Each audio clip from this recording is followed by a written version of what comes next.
Hey there, welcome to Modern Myths. Today I'm doing a story about Ondonumon, a name you've never heard, and hopefully at the end of the scary story, you'll wish you hadn't. So now, Ondonumon. Some creatures are born, some have existed since they were created at the dawn of time, and still others are born through imagination and fables. There is power in the human mind, and even more power in the minds of clever storytellers. This is the story of one such storyteller that didn't know the power of his words. Our story begins in the sleepy town of Thistle Creek. Thistle Creek was a backwoods town far removed from any society except its own. The people of Thistle Creek went about their mundane lives, usually finding the most enjoyment in the quaint gossip they would babble about. At Thistle Creek, most people knew everyone, or at least knew of everyone. There was a typical city hall, a few restaurants, and of course, the lumber mill.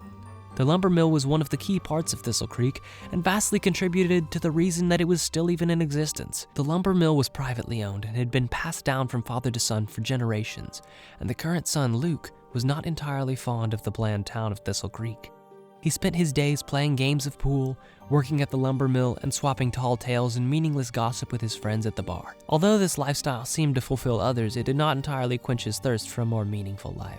Then there came something that was on the tongue of every resident of Thistle Creek. A young teenage girl had drowned swimming. The girl wasn't exactly the most popular, but being a resident of Thistle Creek, everyone knew her, I suppose. While the drowning of a human should never be talked about through gossip, the residents of Thistle Creek seemed to believe that the gossip was above board if they intermittently spoke the phrases, "Oh, that poor girl," or "She died so young," or "My condolences to her family," and continued with their babbling.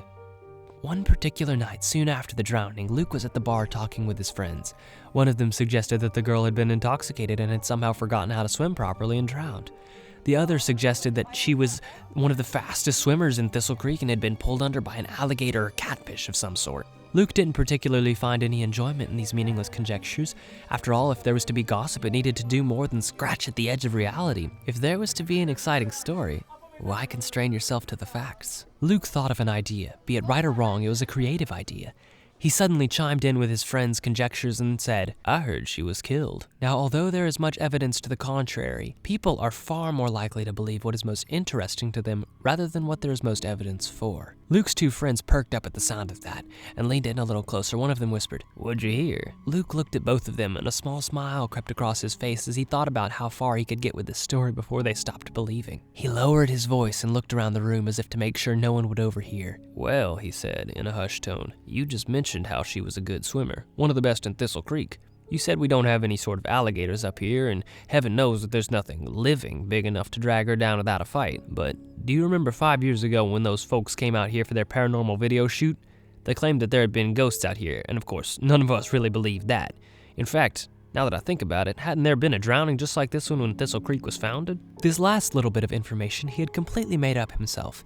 In fact, there had not really been any history of strange deaths in Thistle Creek, drowning or otherwise, since it was founded. But once again, his friends nodded their heads and chimed in as if this was a completely realistic thing that they had heard themselves. "So, you don't think it's some kind of ghost?"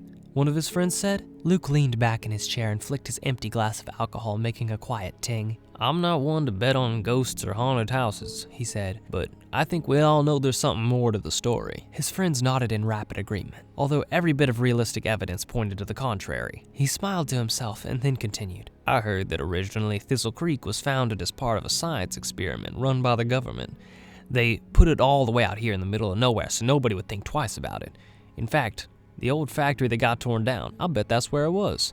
These bits and scraps of references to Thistle Creek and its history that were haphazardly stitched together seemed to be enough evidence to warrant hearing the rest of the story for his friends as they squinted interestedly. "I heard," Luke said, "that the government was trying to create clones, but they couldn't quite do it right. After all, we haven't seen anything out of the ordinary, and of course, why would we if the cloning project had failed? Of course, we probably wouldn't have heard that it failed unless something went terribly wrong and the government went through all kinds of effort to cover it up." At this point, the story had gotten very out of hand, but neither of his friends seemed keen on stopping him and were more interested in the story itself than any form of realistic ideas as to why the girl drowned.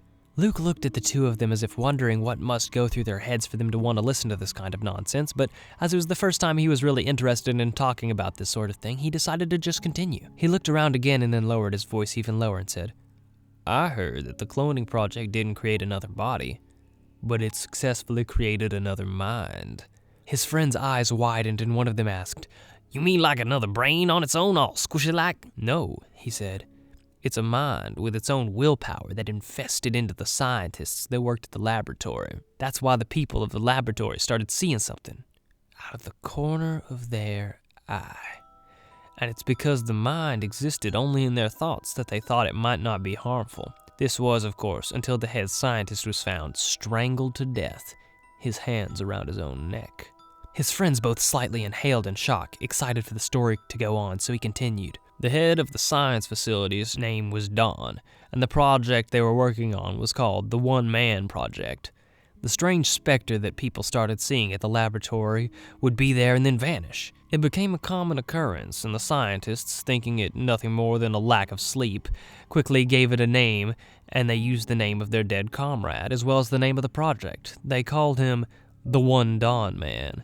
This name quickly became muddled into the name Ondonumon.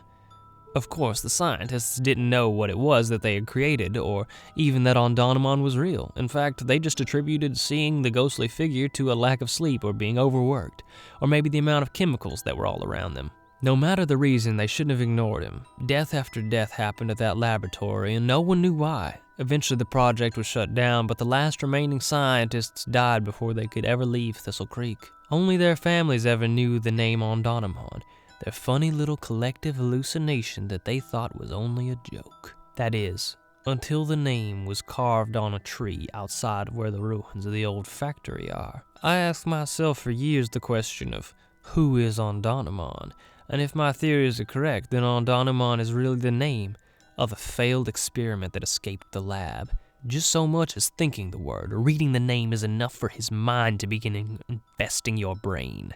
One of Luke's friends jumped in and began adding to the story by saying, "That must have been what happened to the girl. She must have read that name on the tree and then it killed her." Luke chuckled to himself, amused at how his simple ghost story had put the slightly fearful looks into his friends' faces. He figured he would take it just a little farther before the night was over. He chuckled to himself again and then said, "Well, that's just my theory. Not that I believe it, of course.